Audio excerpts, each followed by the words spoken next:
Juicio sin precedentes en París, donde se sientan en el banquillo del Tribunal Correccional los responsables de unas caricaturas de Mahoma publicadas por el semanario Charlie Hebdo.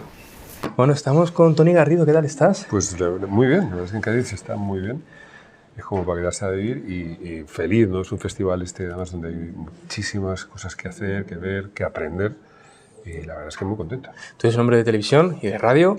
¿Y qué haces aquí en un festival de series?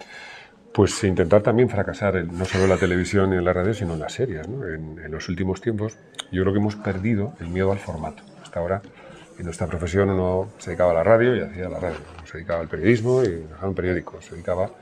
Eran departamentos muy estancos, pero es la propia industria la que nos lleva a entender que el valor es el de las historias y el de las personas que construyen esas historias, con lo cual el formato ya nos lleva al teatro, nos lleva al cine, nos lleva a la serie, nos lleva a la serie documental, nos lleva al cine, con el único argumento de tener algo bueno que contar, que es lo mismo que hemos intentado hacer siempre con más o con menos éxito, con lo cual para mí es una evolución natural en un mundo donde lo importante es tener algo que contar y contarlo.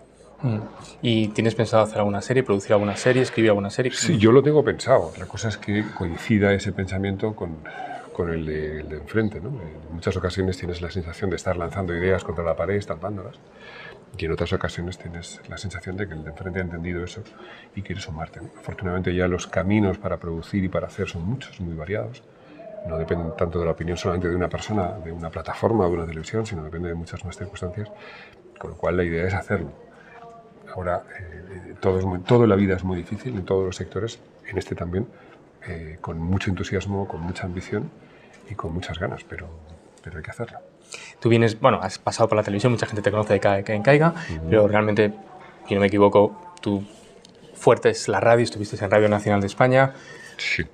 Vas a decir un poco lo de antes, pero yo te lo vuelvo a preguntar. ¿Prefieres televisión o radio? ¿O ¿Dónde te sientes más a gusto? Yo me siento más a gusto en la radio porque no se me ve. Entonces, ahí hay una ventaja en que hablo muy bien. Entonces, el que no se me vea y combinado no se te vea, había una frase famosa en la de si el locutor te enamora, no vayas a la emisora. Que eso es cierto en el 99% de los casos. Yo me he sentido muy a gusto en la radio, porque la radio tiene un espacio, nos permite crear universos con un boli y un CD. La radio nos permitía ingeniarnos, crear mundos que no existían solamente con efectos de sonido y con una historia. Mientras que la televisión requiere de un aparataje, de unos recursos y de una industria muy formada y muy sólida para poner en marcha cualquier idea. Es muy complejo y requiere de mucho y de muchos. Mientras que la radio, pues tú y yo, un micrófono y poco más. Entonces es difícil no sentirse mejor si lo que quieres es utilizar tu imaginación, es difícil no sentirse mejor en la radio. Pero al mismo tiempo, el poder de la imagen no es el de la radio. Con lo cual, a pesar de que el mundo donde yo me siento mucho más cómodo es el del sonido, no hay más remedio, si tu ambición es la de llegar a mucha gente, que la de pasar a la imagen. Igual no lo sabes, pero tú tienes una de las voces más sexys, más interesantes claro, yo me oigo, de España. Yo no lo creo así, te agradezco mucho el comentario, pero yo no me oigo así, pero me encantaba, vamos. O sea, soy como las modelos que dicen, no, pues yo me veo normal, pero gracias. ¿Y qué haces para mantener esa voz? ¿Hay algún tipo de ejercicios que hagas o naturalmente ya está? No, ¿O claro, la cuidas? ¿Sabes qué pasa? Que yo empecé en la radio con 15 años y cuando tú eres consciente de cualquier cosa, no sé, imagino que le pasará a los futbolistas o a la gente que hace pértiga, el momento que tú eres consciente de cómo utilizar un músculo y nuestras cuerdas vocales no son más que eso, pues imagino que lo acabas perfeccionando. En mi caso he sido completamente inconsciente porque desde los 15 años estaba metido en estudio de radio muchas horas con unos cascos, ¿no? Años después yo decidí hacer la radio para desazón de los técnicos, decidí hacer la radio sin cascos porque me acababa escuchando yo y probablemente lo último que debes hacer en la radio es escucharte tú. Es mucho más interesante lo que tiene que decir el otro y de hecho está ahí sentado porque le atribuyes cierto interés, ¿no? Dicho esto, dejé de fumar, intento... No hago nada, o sea, he estado buscando, pero creo que tiene que ver con la deformación profesional más que con un mérito personal. Entonces, preguntillas ya más para ir acabando. La relación con Iberoamérica, bueno, aquí hay poquito de Iberoamérica, ¿verdad?, en series, pero a veces hay festivales donde, bueno, pues incluso en San Sebastián hay una sección, Horizontes Latinos, ¿no?, que se mezcla un poco lo latino y tal. En la radio, a veces oímos en la radio algún argentino, no sé por qué los argentinos siempre están en todos los lados, pero no hay mucho más, no hay gente colombiana, mexicana, o hay poquito. Y quizás, y aquí me puedo equivocar, no hay muchos españoles en el otro lado del charco. ¿Crees que se podría fomentar más o por qué no se fomenta que haya más intercambio, aprovechando que, como es la voz, el idioma, el mismo idioma, el acento es diferente, ¿por qué no hay más movimiento? Es interesante eso que dices, ¿eh? Y es verdad que es un planteamiento en un mundo global que deberíamos hacerlo. Los ingleses y los americanos, ellos dicen que ellos están separados por la misma lengua. Y es verdad que hay algo más allá de las palabras que tiene que ver con el código, que tiene que ver con el ritmo, que tiene que ver con... Estaba por aquí Julio Rojas, ¿no?, que es un maravilloso guionista chileno, y oírle hablar en su acento nos lleva rápidamente a otro universo, ¿no? En este caso el de Julio, que es el que él crea. Yo creo, fíjate, que en el año 2024 la unidad de medida de distancia ya no debería ser el kilómetro, sino el acento. El acento es lo que hace que alguien en España escuche a un gallego y rápidamente sitúe la acción. O sea, el acento te da un contexto. Y cuando escuchamos a un colombiano, a un mexicano, a un uruguayo, yo tengo un amigo, Jorge Drexler, que es uruguayo, y cuando él empieza a hablar te lleva a otro universo. Un universo que tiene que ver con otros olores, otras intenciones, otros sabores, otros ritmos. De forma que sí creo que nuestro problema está en el acento.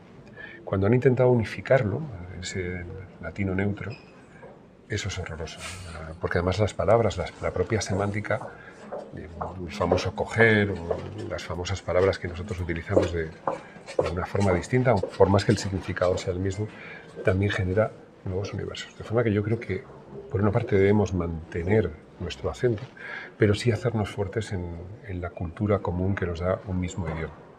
Y 500 años después, lo que sí sabemos es que es mucho más rico, siempre lo fue lo que viene de allá que lo que lanzamos desde aquí. Pero que esa mezcla nos viene bien a todos. Y en ese mundo global, donde encontramos unas fuerzas de la naturaleza basadas en idiomas que tienen que ver con el chino, con el inglés, nosotros deberíamos ser un poco más hábiles a la hora de utilizar nuestro idioma como una fuerza, como una herramienta. Somos 500 y pico millones de personas hablando español, hay mucha gente que está aprendiendo español, es el gran segundo idioma en el mundo en estos momentos, y yo creo que deberíamos ser un poco más vivos a la hora de utilizar eso, no solamente como un bien cultural, sino también como un bien económico, donde hacernos fuerte y utilizar la lengua como una palanca para obtener recursos económicos. Pero como somos y vivimos en nuestras diferencias, eso no va a ocurrir. También la idiosincrasia de los pueblos hispanos, que a veces... Pues está bien, ya está. Lo bueno conocerse es conocerse, o sea que en eso no habrá problema. Y ya la última, y tú me comentas, ahora mismo vivimos una época en la que la gente, políticos en general, pues están en contra de los bulos, de unos bulos, no de otros, no sé. Tú como periodista, ¿crees que se necesitan leyes para restringir lo que se dice en las redes o en la televisión? ¿O crees que la gente puede, de una forma o de otra, encontrar la verdad, vamos a decir, y que no hubiera ninguna ley que... No, yo creo que es necesario. Fíjate que lo que está ocurriendo a niveles industriales es que Estados Unidos hace, Asia reproduce y Europa regula. Desde Europa nos hemos quedado solamente en la capacidad de regular, con mejor o peor fortuna, todas las nuevas tecnologías, ¿no? Desde la inteligencia artificial a los coches, nos hemos quedado en una parte casi regulatoria. Yo creo que como no somos conscientes de la que se nos viene encima y que el sistema regulatorio siempre va un poco por atrás, yo sí creo en una regulación. Yo sí creo que cuando uno hace un periódico, en el fondo un periódico es un contrato con un lector sobre la veracidad, el rigor, la credibilidad de lo que está publicando, ¿no? Y en cuanto ese se lo gana y ese crédito el que obtiene, tú le pagas. Al final, como consumidores, lo que hemos decidido es qué mentira queremos leer, y hemos decidido qué mentira es la que nos queremos creer, y los argumentos siempre van a ser buenos siempre que coincidan con los nuestros. Si la noticia coincide con lo que yo pienso, esa noticia es impecable. No, yo creo que sí que es regular, y sobre todo cuando vamos hacia un mundo donde es indistinguible la realidad de la ficción. O sea, vivimos en universos de ficción y, como decía Rosa María Calaf, queremos estar informados, pero en el fondo lo que estamos es entretenidos. Yo sí creo en la capacidad de la regulación, creo que hay herramientas también tecnológicas que nos ayudan a discriminar lo bueno de lo malo, la verdad de la mentira, y el mundo, desde la noche de los tiempos, desde la propia Biblia, se divide entre los buenos y los malos. Bueno, pues hay gente mala que quiere utilizar además la información en su propio beneficio, importándole un pimiento a lo de los demás, y hay gente que quiere ejercer su profesión en buena ley. Yo creo que estos segundos son los buenos, a los que hay que apoyar, con lo cual yo sí creo que necesitamos una regulación clara, concisa y como ciudadanos además utilizarla, reclamarla, para distinguir la basura de lo bueno. Hablando de buenos y malos, ¿en qué sentido? O sea, por ejemplo, una corriente política, digamos que son los buenos y otros son los malos, o en general, ¿qué significa claro, buenos y malos? No, yo creo que buenos y malos tiene más que ver con quienes defienden tus intereses y quienes los perjudican y quienes publican noticias a sabiendas de que son falsas. Yo, seguro, a lo largo de mi carrera, seguro que más de una vez habré mentido, pero no lo he hecho queriendo. O sea, he contado algo que seguramente no habrá sido verdad, pero no lo he hecho queriendo, sino utilizando los datos que se conocían. Yo creo que es muy fácil distinguir, y no tiene que ver con la política, con izquierdas, con derechas, con ultraderechas y con otras izquierdas, sino con el sentido común y el beneficio de todos. Yo creo firmemente en el progreso, en el desarrollo, y para eso necesitamos protegernos, ¿no? Creo que no, ante la ausencia de gente que nos proteja, y así la clase política lo demuestra día a día, lo que tenemos es que tener sistemas que lo hagan.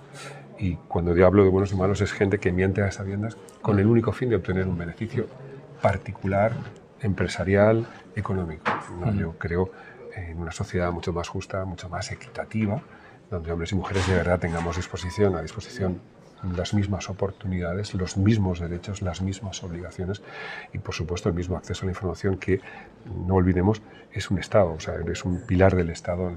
La información, la buena información sigue siendo la forma de defendernos de los malos. Perfecto, y pues muchísimas gracias, A ti, Toni. Muchísimas gracias por tu tiempo. No, muchísimas gracias a ti.